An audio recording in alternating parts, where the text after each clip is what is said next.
Hey, what's up, everybody? This is DJ Keo, and we have to talk about SoundCloud. SoundCloud just changed the game for streaming artists. I've made a bunch of videos about Spotify and Tidal and how these streaming services work.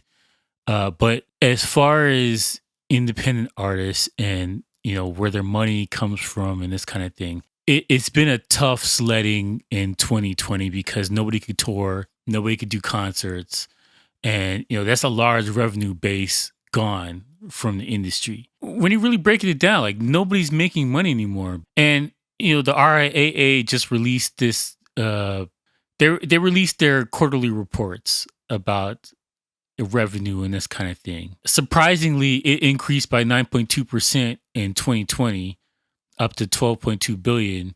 When you break it down here, I shouldn't say only, but 83% of the entire music industry's revenue comes from streaming. 83%. The other things like vinyl and CDs and hard physical media, that's still the minority, but that's where people are getting the most money. Like if you're getting peanuts from the 0.0000% of a penny from Spotify, you're not making any money from here. Vinyl and all this other stuff is the real breadwinner for you.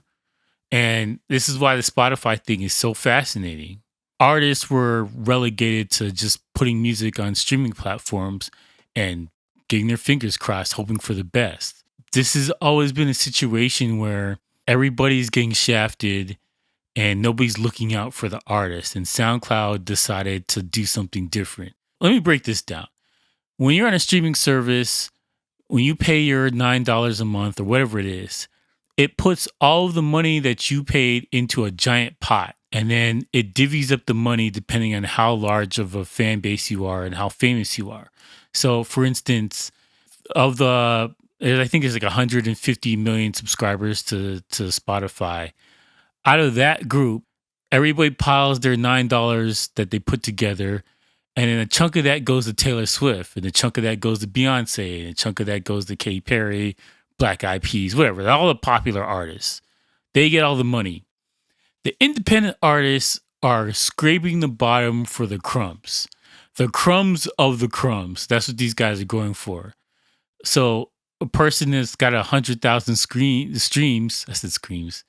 So a person with 100,000 streams, they're getting less than peanuts, like just a drop in the bucket. And this doesn't make any sense for the artist. And it hurts the industry, and it kind of drives the talented people out, and only the people who are connected or famous enough, or they got to do foolishness on Instagram or TikTok, whatever, to get views and clicks. These are the only people that are going to survive. And for creative people, this is a death sentence to the industry. We have to support creative people and at least find a way for them to make money. Otherwise, the creative people are just going to bow out and become an accountant or whatever. SoundCloud's solution to this is, instead of divvying up the money that you pay in your $9 or whatever it is into the pot, they're paying the money directly from who watched or who listened to the music, which it sounds revolutionary, but this is what should have been done in the beginning. So artists, they gave an example they have a microsite. You can go look it up. If you're a producer or whatever, you can go look up how this thing works. So let's say artists with like 120,000 subscribers or followers. Based on the old model, they would have made maybe $120 a month based on their streams. So with the new model, with people who only listen to your music and they're only subscribed to you, once you divvy up the money through new method, that artist would make $600, which is a huge deal. So think about a person with 1 million subscribers and how much they're going to get a month. This thing is a game changer for how this thing would work and what independent artists need to do on the internet. If I was an independent artist, I wouldn't put anything on Tidal or Spotify or YouTube or any of these companies. I'd just build up SoundCloud. So why on earth would you dilute your product on the internet with all the streaming services? I would honestly push everybody. I would yank my stuff off of Spotify, make a large announcement, do a PR campaign. Everybody, you like me, go to SoundCloud because realistically, all the music that you listen to on Spotify is also on SoundCloud for the most part. In some cases, there's more music on SoundCloud, especially independent indie artists or whatever. But if you really want to break it down, I would scream to the high heavens, hey, everybody, I'm only going to be on SoundCloud. That's where you're going to find me. Spotify will lose a ton of artists. They would lose a ton of profit from this model. And maybe this will make everybody act right. I don't know. This is a unique situation. I think it solves a lot of problems. We need artists to be successful.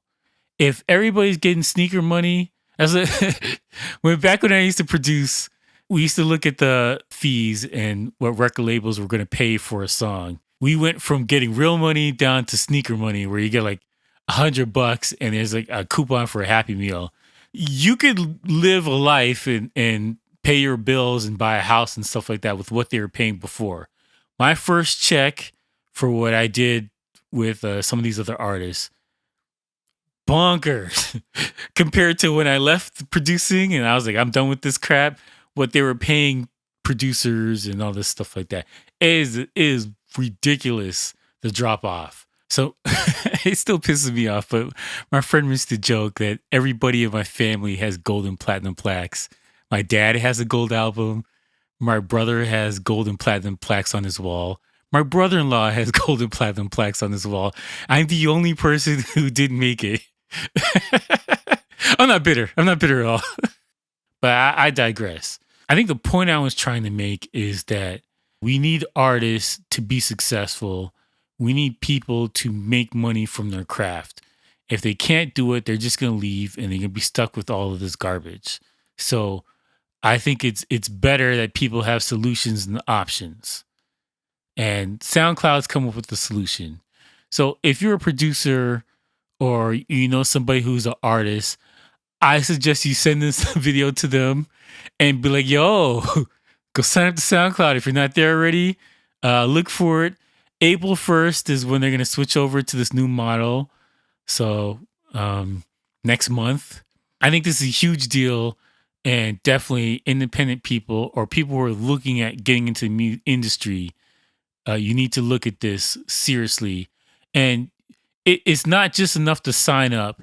You need to move your fans and your music base to this platform. If you just sign up to SoundCloud and then just go on as business as usual, you're not going to benefit from this at all.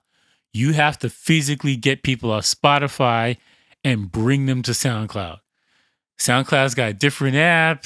It's got a different feel, but all the mainstream artists are on SoundCloud. You're not losing out on that aspect. All the record companies, they're on Tidal, they're on SoundCloud, they're on Spotify. It's all the same, basically. But the artist gets the benefit. So if you're an artist and you got a band or whatever, you got to really look at this about moving people over. Anyways, let me know what you guys think about this below. If you want to support the channel, you can buy something from my t-shirt shop, teespring.com, DJ Keo store. And thank you for watching. Please like and subscribe, and peace out.